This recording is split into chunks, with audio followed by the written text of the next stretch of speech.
Hey guys, it's Brandon Miniman from Pocketnow.com, and this is a tour of the home screen setup on the Samsung Captivate for AT&T. Samsung has done some really cool stuff to make Android different here, so let's get to it.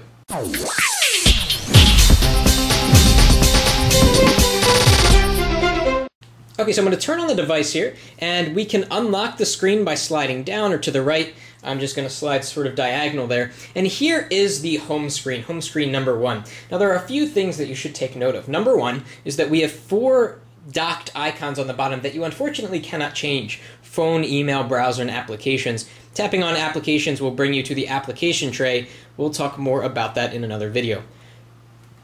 Another cool thing that Samsung has done is some work to the notification bar. So if we pull down the notification bar, we get these 4 permanent buttons along the top that let you switch on Wi-Fi, Bluetooth, silent, and vibrate mode. Very nice touch, saves you a lot of time, and also is good for power consumption, so you can leave Wi-Fi off if you know you're not going to be using it without having to dig into the settings menu. Another cool little touch of the notification tray is that the bottom of the tray doesn't actually cover up the entire screen. It sort of just hovers. Just a nice little touch, and it bounces when you get to the bottom. So pretty cool, pretty unique for this particular Android device. Now you can have up to 7 home screens, and the coolest part about this is that you can delete ones that you aren't using. You know, on HTC Sense and other stock Android devices, you can't delete home screens. You have 7 even if you use 3 of them. So what you can actually do is hit the menu button here, go to edit. We can actually add home screen. So you move to the place where you want a new home screen, say right here, and boom, there's another home screen. Let's add one over here. There's another home screen. We can also delete the home screens from here by just tapping on the little delete button. So let's go back, and now we will have 4 home screens, by the way, which you can jump to very easily with these dots along the top. So if I want to jump to the one on the left, I just quickly go like that. If I want to go to the one on the right. So really cool and easy way to navigate through your various home screens. So let's talk about the widgets that Samsung has added to these home screens so you can customize them. As it stands now, I just like to have a variety of program shortcuts here to keep the device running as fast as possible. I downloaded this little clock widget from the market, as well as the battery widget from the market, because I like to have a granular view of how much battery I have left. So I'm going to swipe to a blank home screen, and I'm going to add some widgets here. So you can tap and hold. And by the way, you may have just seen that the background's actually a little bit interactive.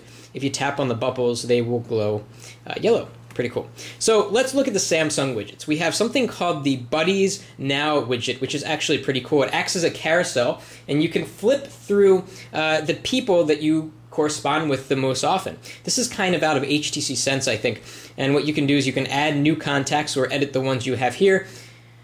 Let's delete this off the screen.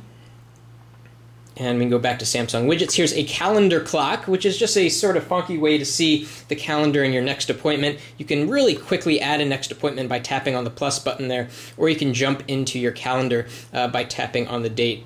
And we're back to that home screen. So let's delete this. So then we have daily briefing, which actually comes stock on the device. You don't have to actually add this. And what you do is you can see the daily weather in your city, your stock quotes, also the news, and on the bottom is your calendar. So a really cool all-in-one widget that lets you see what's going on in a given day. We can do the Accuweather Widget. By the way, there's some really good on-screen keyboard options on the Samsung Captivate. It has several, and we'll talk about that in the next video. So it's going to download the weather for Philadelphia. I could do likewise for stocks, and I could tap to get news from AP Mobile. And there it is. Pretty cool widget to have on one of your home screens. So let's go back and see the other Samsung widgets. We have Days, which is just a calendar application. We have Dual Clock, which lets you see the time in 2 different cities. Good if you're traveling. Feeds and Updates is the social networking widget. I don't like this too much because you always have to update it, or you can have it auto-update, but then that uses battery. But if you do like having Twitter on your home screen or Facebook, this is a way to do it. So here is my Twitter. I can go to Settings, change the auto refresh, turn on MySpace or Twitter or Facebook from here. And let's go back and jump back to that home screen. Okay, we're almost through the Samsung widgets. There's one more at the bottom. It's just Yahoo Finance clock. So this is kind of like the calendar clock. The calendar clock showed you next appointment within a clock, and now you can see stock quotes within a clock. So if you're tracking stocks, really cool widget to use. Let's take a look at the other ones that are here. We have the stock Android widgets. You've seen these before. These three I've added. You can put Facebook on here, instant messaging widget, picture frame, power control. I added TweeDroid.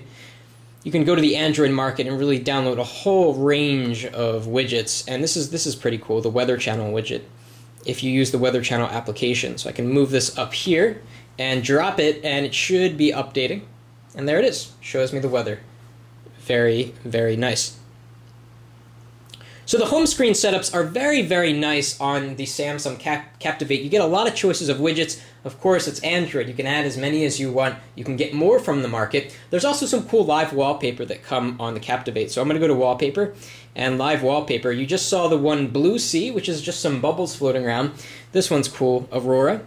And it's actually also interactive. You can, well, you'll see in a sec. You can actually tap. You get little stars in the background. Kind of nice. And let me go to the other ones. Dandelion, pretty cool, also interactive. A little bit more animated and potentially annoying and uses a lot of battery. But you can tap on a dandelion and have the seeds sort of fly out.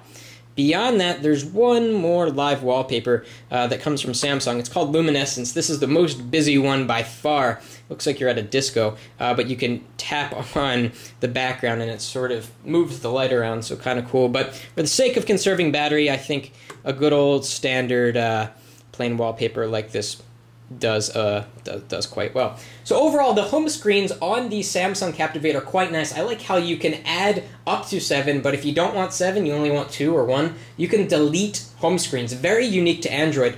I also like the icon dock down here, though I wish it was customizable. And it's pretty cool that Samsung threw in these quick way to turn off Bluetooth, Wi-Fi, and change the phone mode, because a lot of phones make you dig through a variety of settings to get to it. Samsung has put it right out here. So if you liked the video, please give it a thumbs up. Coming up soon, we're going to dig a little bit deeper into the Captivate, talk about the web browsing experience compared to other devices, and also this application tray. Thanks for watching. That's it for now.